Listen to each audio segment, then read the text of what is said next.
are you taking me? Where no living soul has ever set eyes. What are these places? The chambers where every soul awaits. Yours will be no exception.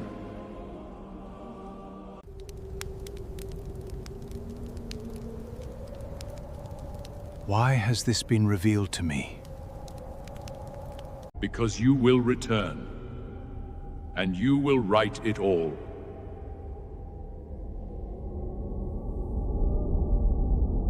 There exists a book that the early church read, quoted, and revered as sacred before deciding that you should never see it. For over 1,000 years, it vanished from Western Christianity, with no explanation for its absence. It was not hidden because scholars doubted it, nor because its content was confusing or difficult to understand. It was hidden because what it described was too precise, too disturbing, and far too difficult to explain to the faithful. That text claimed to know exactly where your soul travels the very instant your body ceases to breathe. It did not express this with vague poetry or pious metaphors, but with concrete geography and carefully measured details. It was written by a man who claimed to have traversed those chambers in person, guided by an angel through the darkness.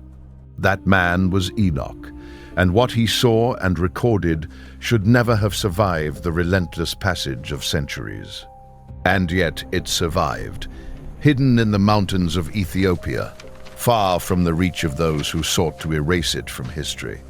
There, in a church so ancient that it claims to guard the Ark of the Covenant, priests kept it safe for centuries. They copied it by hand, generation after generation, in a language that almost everyone had completely forgotten. They did not preserve it as a curiosity, but as sacred writing, as a truth too valuable to be lost to time. The rest of the planet had no idea that those pages continued to exist in some remote corner of the world. And when it was finally rediscovered and scholars began to translate what it said, nothing was ever the same again. Because that book did not answer the ancient question of what happens after death in a reassuring manner. It shattered their beliefs about the soul's fate as it crosses the final, definitive threshold. Before you open these forbidden pages, you need to understand exactly what it is that you now hold in your hands. The Book of Enoch is not a marginal document written by a dark and forgotten sect in some lost desert. It is one of the oldest pieces of religious literature that exists on the face of the entire earth. Experts date its earliest portions to at least the 3rd century before Christ, perhaps even much earlier than that. It predates almost all of the New Testament and was written before the Roman Empire reached its peak power. It was already an ancient text when Jesus walked the dusty streets of Jerusalem, speaking to the crowds. And it was read by the very men who would later write the books of the New Testament that you know today. This is not amateur speculation, but something that the biblical text itself confirms directly and openly. The Epistle of Jude, a book that remains in your Bible, explicitly and deliberately cites the Book of Enoch. In Jude chapter 1, verse 14, Enoch is mentioned by name, and his prophecy is quoted verbatim.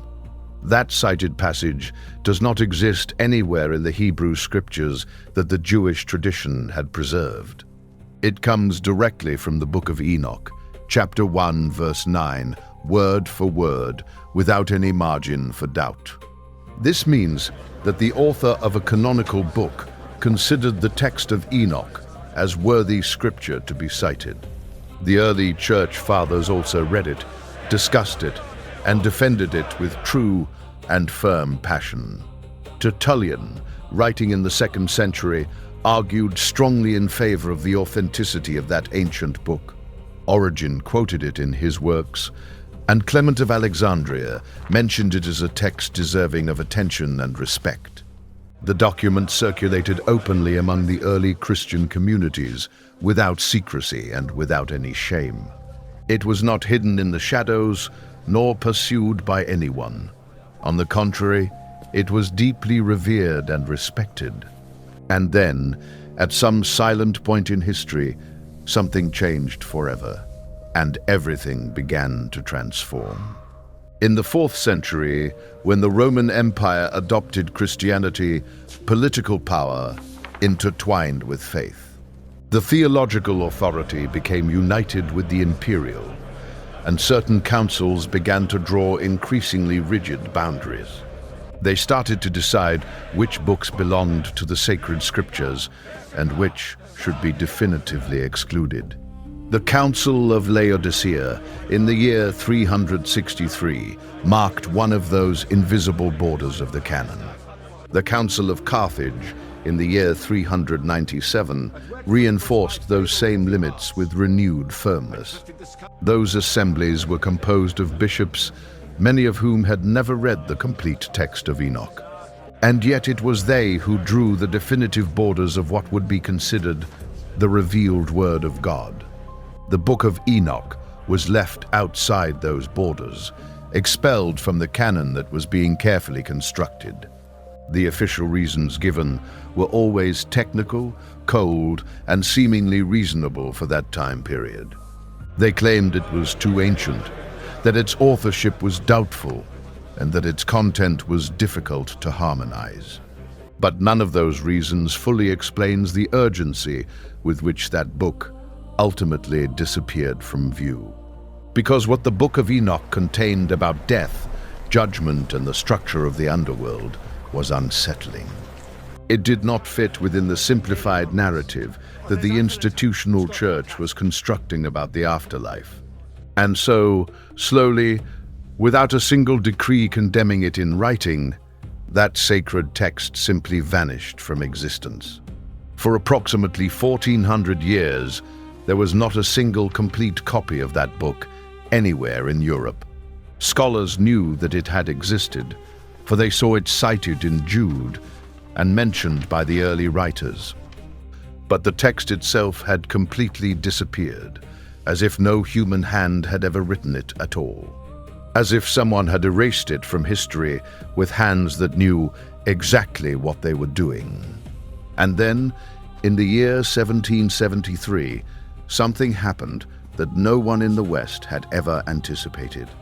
A Scottish explorer named James Bruce returned from Ethiopia carrying 3 handwritten copies of that lost text. He had obtained them from the Ethiopian Orthodox Church, one of the oldest Christian nations on the entire planet. That country had received the gospel in the 4th century and never participated in the councils that excluded Enoch. The Ethiopian Church had preserved it not as a dead relic, but as a living scripture read in its liturgy.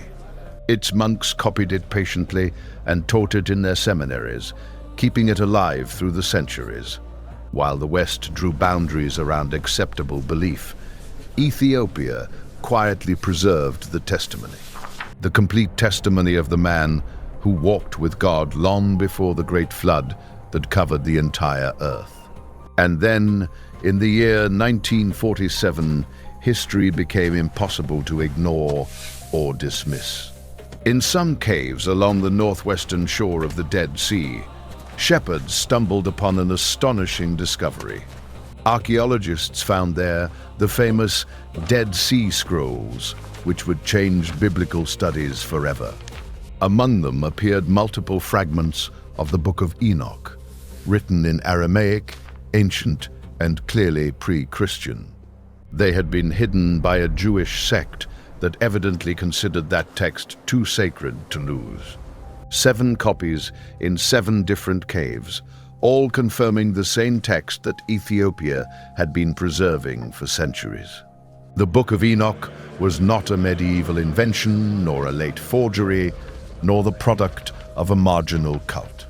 It was an ancient text, widely revered, carefully preserved, and confirmed by multiple independent sources.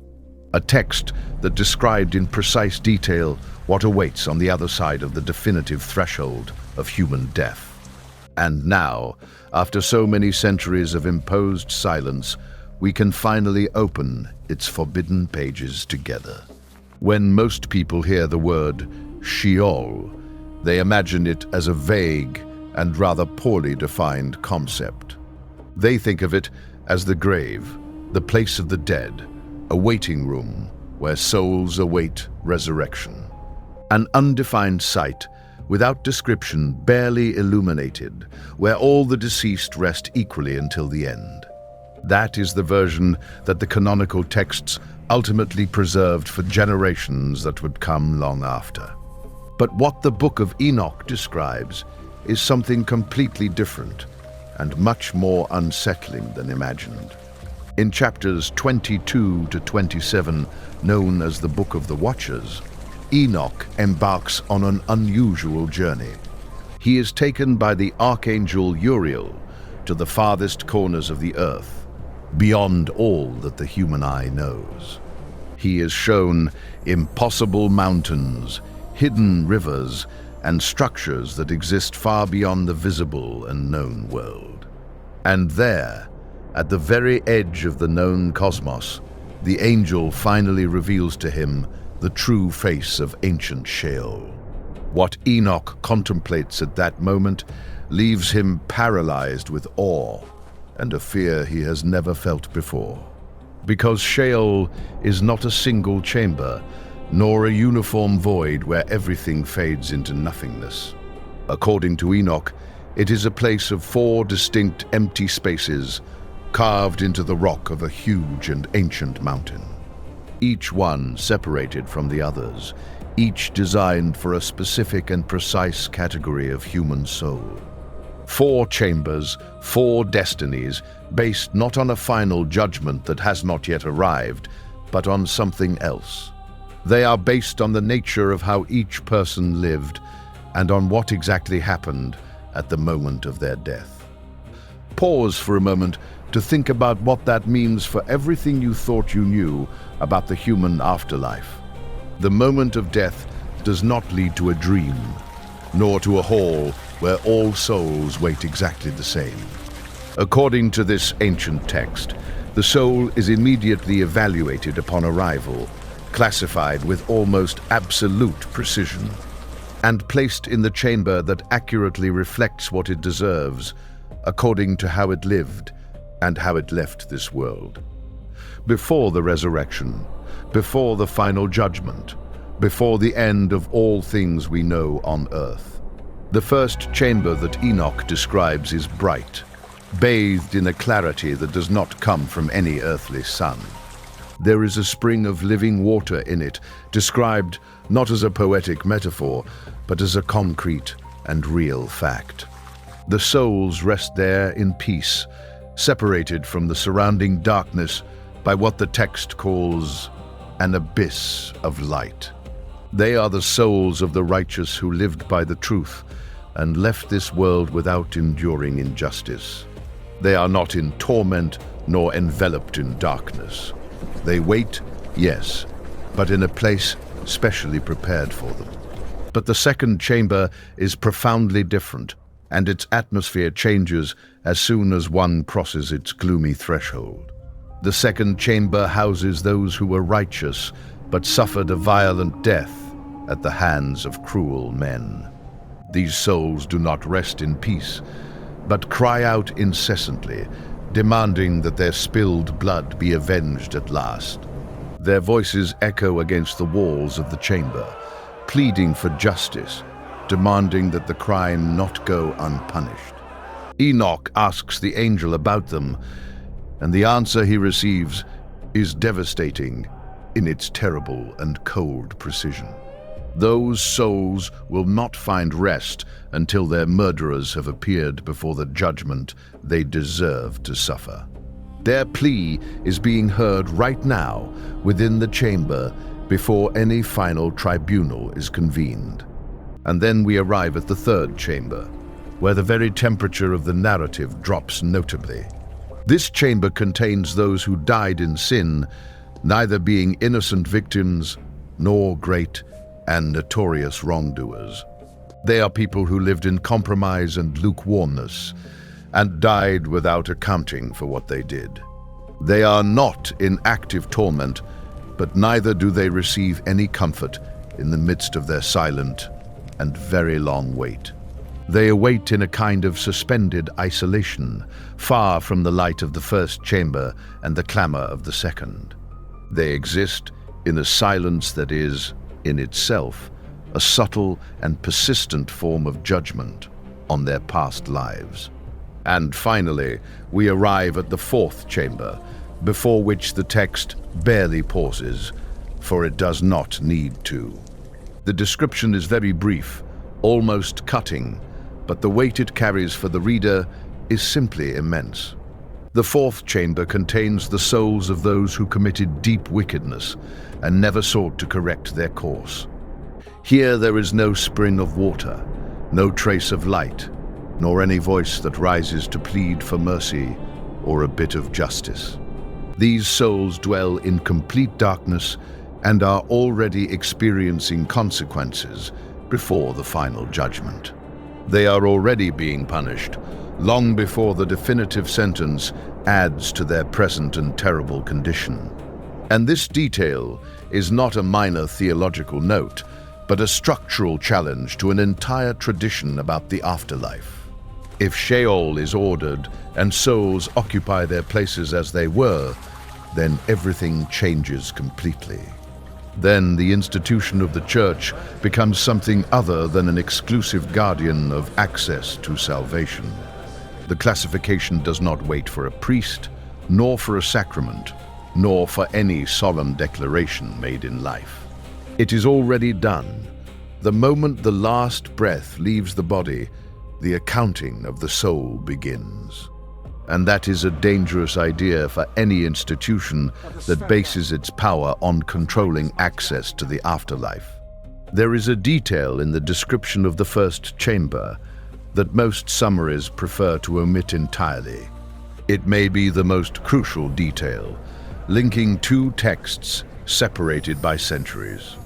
Enoch describes a spring of water not as a poetic image, but with the serene naturalness of a precise geographer.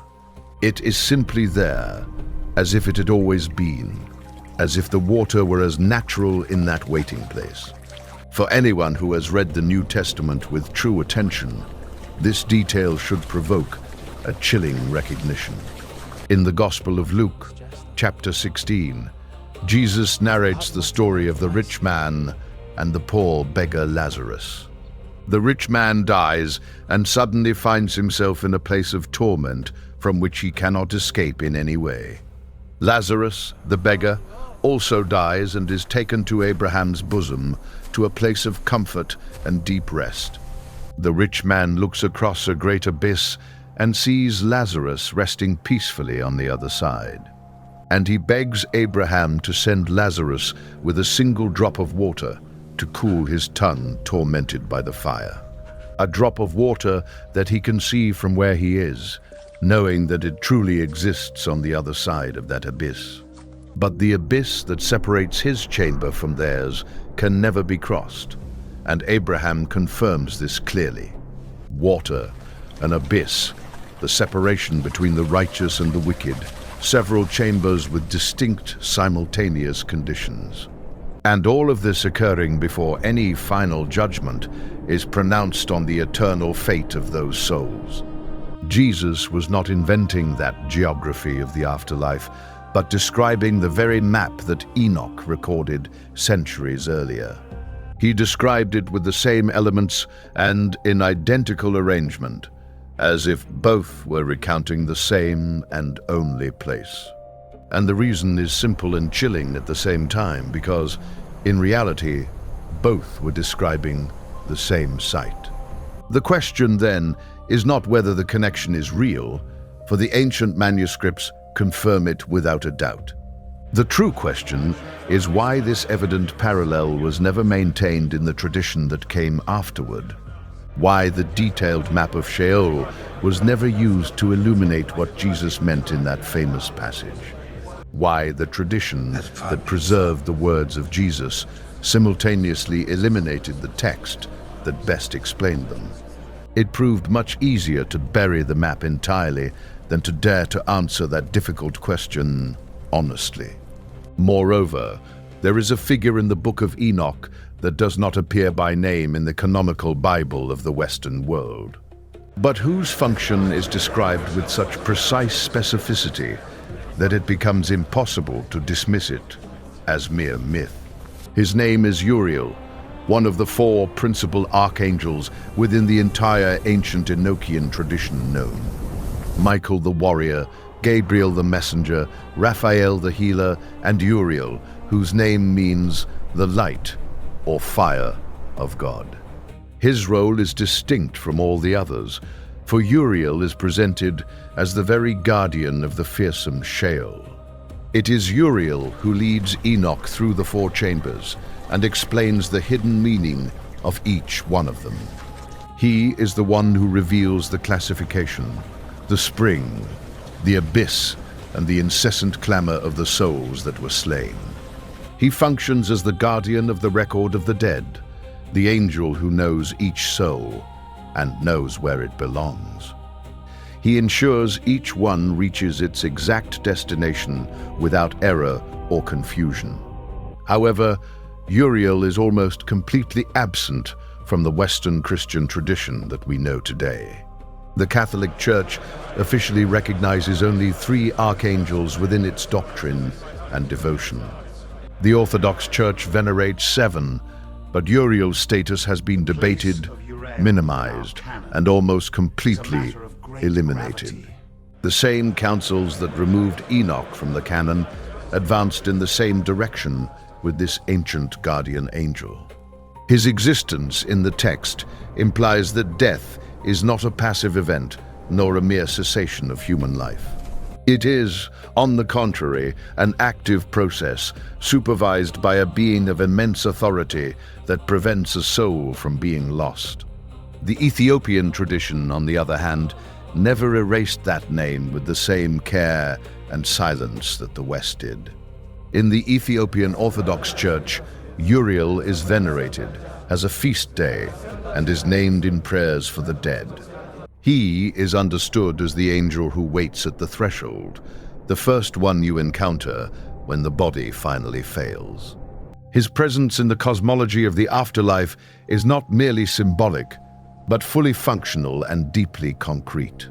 What does it mean that one of the oldest branches of Christianity has maintained this understanding for so many centuries?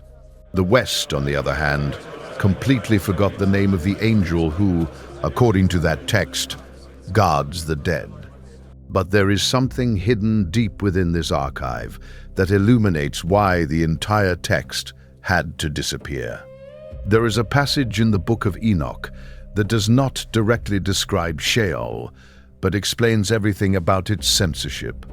It concerns the Watchers, the beings described in chapter 6 of Genesis, with only a few brief words. The sons of God who descended to earth, took human wives, and fathered a powerful offspring. The Bible dedicates just 3 verses to them before swiftly moving on, offering no further explanation. The Book of Enoch devotes chapters to them, detailing their names, crimes, and punishments thoroughly. And it specifically describes where they are now, something that no other text ever dared to specify so much. According to Enoch, the Watchers did not simply disappear. They were bound and imprisoned beneath the very earth. There they remained chained in darkness, in a place adjacent to Sheol, awaiting a judgment that has not yet come. The spirits of their offspring, the Nephilim who died in the flood, do not have a place of their own in the afterlife. They are not in Sheol with human souls, but in a kind of no-man's land between prison and freedom. They are described in a language that the authors of the New Testament recognized and considered well known. Jude speaks of angels who did not keep their proper domain and are held in eternal chains under dense darkness. Peter writes about imprisoned spirits whom, according to his first letter, Christ himself preached to after his death.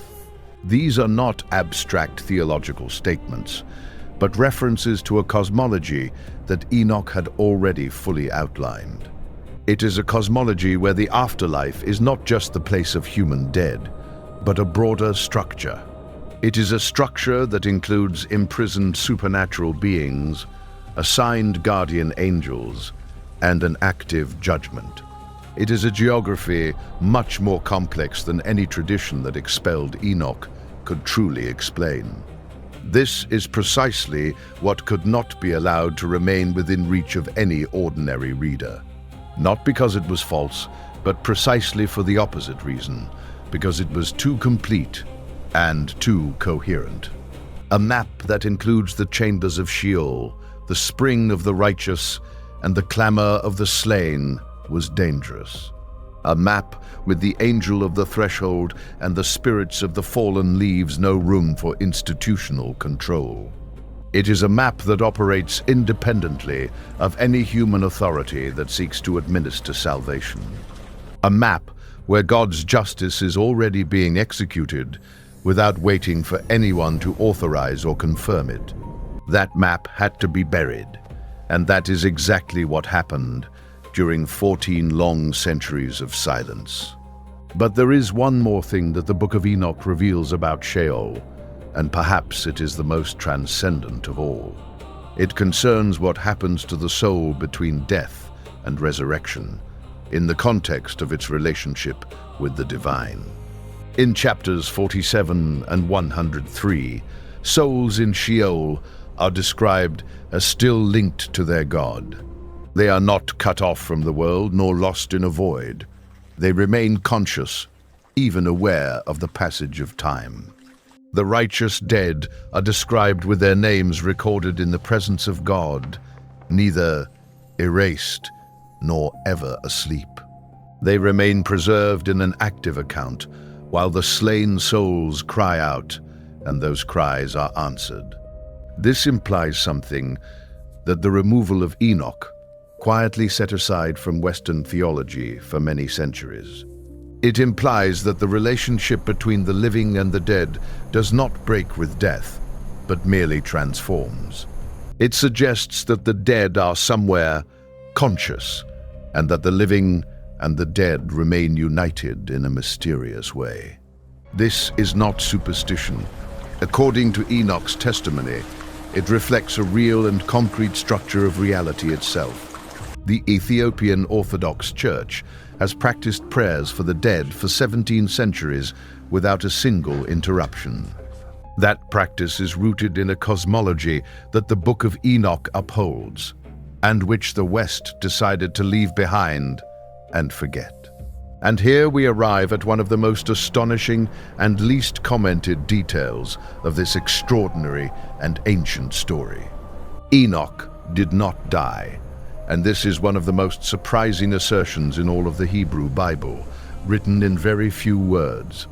In Genesis chapter 5, verse 24, it says that Enoch walked with God, and then he was no more. He did not die like the rest of mortals, but according to the text, he was taken directly by the very hand of God. That man was taken without dying, the only one who crossed to the other side and returned before the great universal flood. He meticulously recorded the layout of the place where every other person would travel to afterward. He had seen it, not in a blurry dream, but guided through its corridors as a witness led step by step. A man who traversed those chambers and returned carrying a map that would be read for many centuries afterward. It was a map kept in the highlands of Africa, confirmed in the caves of Qumran, and cited by the New Testament. And then it was systematically removed from the religious consciousness of the West at the very height of its great power, just as that world consolidated its control over what people were allowed to believe about the afterlife. And yet, against all odds, that ancient map managed to survive the relentless passage of centuries. It survived in a church of the highlands that the councils of Rome never managed to reach or silence. It survived within clay jars buried in the dry caves of the desert, alongside the shores of the Dead Sea. It survived in the footnotes of scholars who simply could not ignore what those pages said. And now, after so many centuries of concealment, it is finally available to anyone who dares to seek it. The complete Book of Enoch has been translated, and you can read it tonight if you freely choose to do so without fear. And when you reach chapter 22, to the description of the 4 hollow places carved in the ancient rock, you will immediately recognize what you are reading because you have already heard fragments of that same strange story. You will recognize the rich man and Lazarus, the cries for justice, and the spring of living water. You will recognize a cosmology that the authors of the New Testament knew, referred to, and took for granted. It was an audience that had not yet been stripped of the text that made coherent all that vision of the afterlife. But the question that all this raises is not merely historical, nor is it exhausted in the debates of modern scholars.